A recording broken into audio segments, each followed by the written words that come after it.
আমি শুধু মহিলাদের ভুলের কথা বলবো, যে ভুলগুলো মেয়েরা করেন।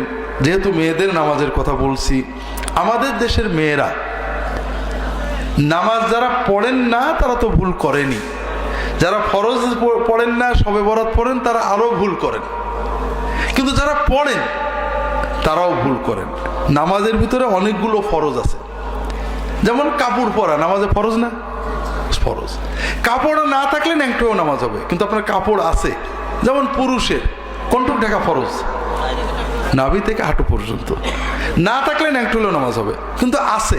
আপনার প্যান্ট, বাংলাদেশের আজকাল গার্মেন্টসের সব প্যান্ট নাভির 2 আঙুল নিচেই নাকি বানাই। আমার প্যান্ট পরিণত বলতে পারবো না আর কি।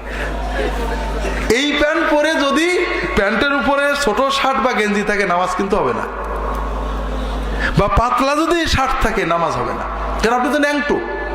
নাভি থেকে যেটুক খোলা আছে আপনি তো সেটা ন্যাংটো না? হ্যাঁ, ঠিক। অধিকাংশ প্যান্ট টাকনুর নিচেই থাকে, পায়ের যে নিচের হাড়ের নিচেই থাকে। যদি নামাজের মুসল্লির কাপড় টাকনুর নিচেই থাকে নামাজ হবে না। কথা বলছেন?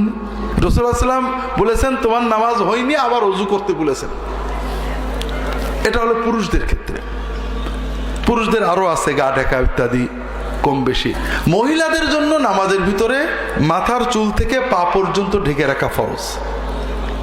শুধুমাত্র মুখ, কপালের এই চুলের এখান থেকে থুতনি, গলা নয়।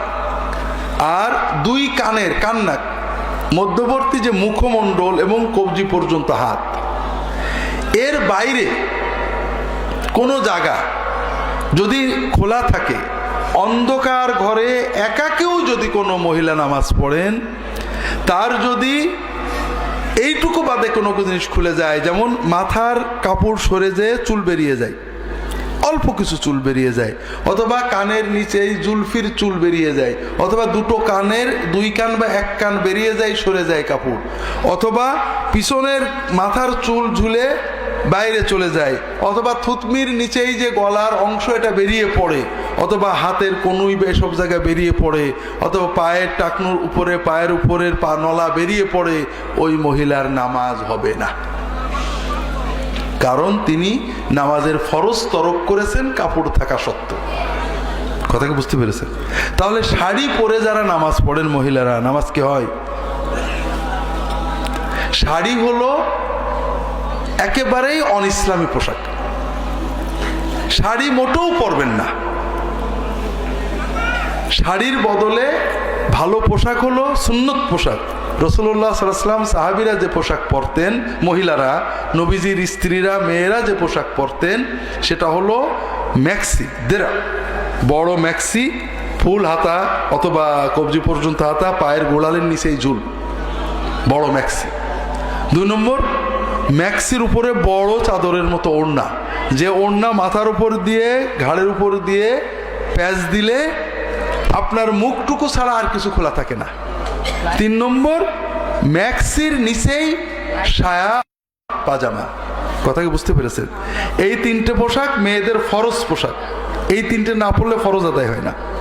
আমাদের বাংলাদেশের, বিশেষ করে ঝিনাইদহের, কুষ্টিয়ার, যশোরের, বাংলাদেশের উত্তর এবং পশ্চিম দক্ষিণ এলাকার মানুষেরা, মহিলারা বিশেষ করে এবং পুরুষেরা দোজখে যাবেন, বড় কারণ হলো বেপর্দা। কথা বোঝেননি? কেন? পর্দা অন্যান্য ইবাদতের মতোই ফরজ, ছোটখাটো কিছু নয়। পর্দা তো হুজুররা বানাইছে, ঠিক না? পর্দা হুজুররা বানায়নি। পর্দা কোথায় আছে? আল্লাহর কোরআনেই আছে। আমার ওয়াইফ আসছে এই ডাক্তার পাখির ওখানে দেখাতে। আমার ওয়াইফরা তো একটু পর্দা করে, বড় মুখ টুক পুরো ঢাকা, এখন বসে আছে। পাশের থেকে মহিলারা মতামত করছে, এই সব করেই তো দেশটা শেষ হয়ে গেল, এরাই তো দেশটা শেষ করে দিল। কথা বোঝেননি? বোরকা যারা পরে তারাই তো দেশটা শেষ করে দিল। সবচেয়ে বড় কথা, এই কথাগুলো কারা বলছে? মুসলমান। কেমন মুসলমান? শবে বরাতে নামাজ পড়া মুসলমান। আল্লাহর কোন ফরজ ইবাদত দেখে যদি কেউ বলে এটা খারাপ, তার কি মান থাকে? তার মানে না জানার কারণে সম্ভবত এই কুফরি কথাটা তার মুখ থেকে বেরোচ্ছে। আল্লাহ তাআলা পর্দা ফরজ করেছেন, নামাজের ভিতরে যেমন পর্দা, নামাজের বাইরেও পর্দা ফরজ করেছেন।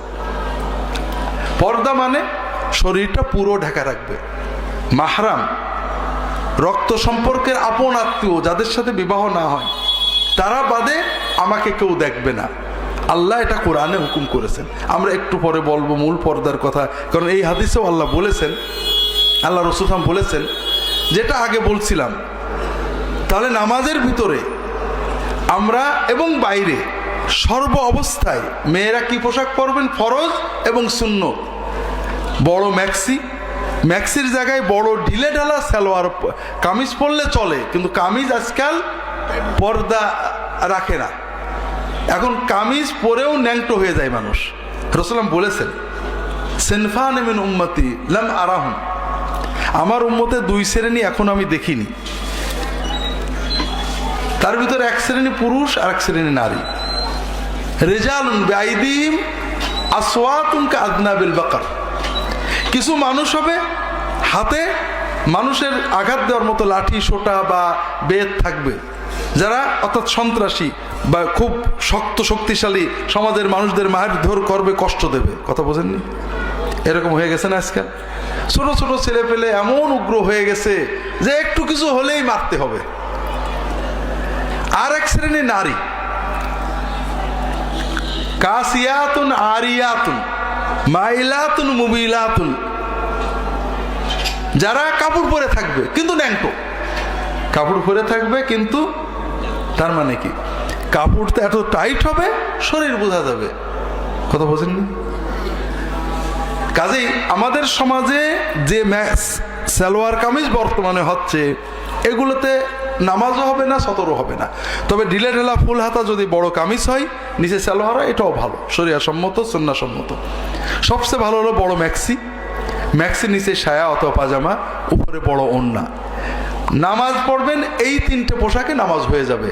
তারপরেও রাসূলুল্লাহ সাল্লাল্লাহু আলাইহি ওয়াসাল্লামের স্ত্রী, মেয়েরা, মহিলা সাহাবীরা নামাজে কেউ অনেক সময় আবার বোরকা পরে নিতেন, মাথার উপরে বড় একটা চাদর দিয়ে ঘিরে নিতেন যেন শরীরের কিছু বেরিয়ে না যায়। কথাকে বুঝতে পেরেছেন?